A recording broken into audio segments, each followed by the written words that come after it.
Hamas নেতা ইসমাইল হানিয়াকে গুপ্ত হত্যার পর মধ্যপ্রাচ্যে তুঙ্গে উত্তেজনার পারদ। ইরানের হামলার হুমকির পর যেন হালে পানি নেই ইসরায়েলের। এর সাথে যুক্ত হয়েছে হিজবুল্লাহর সামরিক কমান্ডার ফুয়াদ শুকুরের মৃত্যু।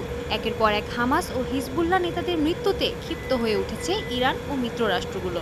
একের পর এক হামলার হুমকি ছুড়ে দিচ্ছে ইসরায়েলের দিকে। তাই আচমকা হামলার ঝুঁকি থেকে নেতানিয়াহু প্রশাসনকে রক্ষা করতে মধ্যপ্রাচ্যে ক্ষেপণাস্ত্র বহনকারী সাবমেরিন মোতায়েন করবে যুক্তরাষ্ট্র। রোববার দেশটির পররাষ্ট্র মন্ত্রণালয় এই ঘোষণা দেয়।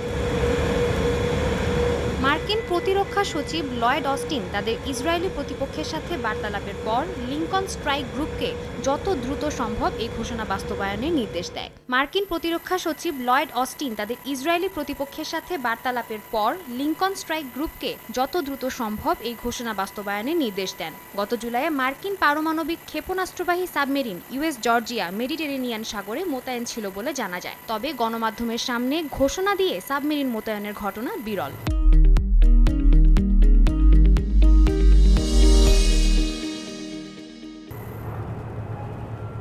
এদিকে ৭ অক্টোবর ইসরায়েলে করা হামাসের হামলার জেরে চলমান যুদ্ধ নানা ঘটনার মধ্য দিয়ে মধ্যপ্রাচ্যের পরিবেশকে উত্তপ্ত করে তুলেছে। এ অবস্থায় ইসরায়েলের দিকে যুক্তরাষ্ট্রের বাড়িয়ে দেওয়া বন্ধুত্বের হাতকে হানিয়ার মৃত্যুর জন্য দায়ী করছে ইরান। ফলে যুক্তরাষ্ট্রের সাথেও তৈরি হয়েছে বৈরী সম্পর্ক। সাদিয়া তাসনিম, সময় সংবাদ।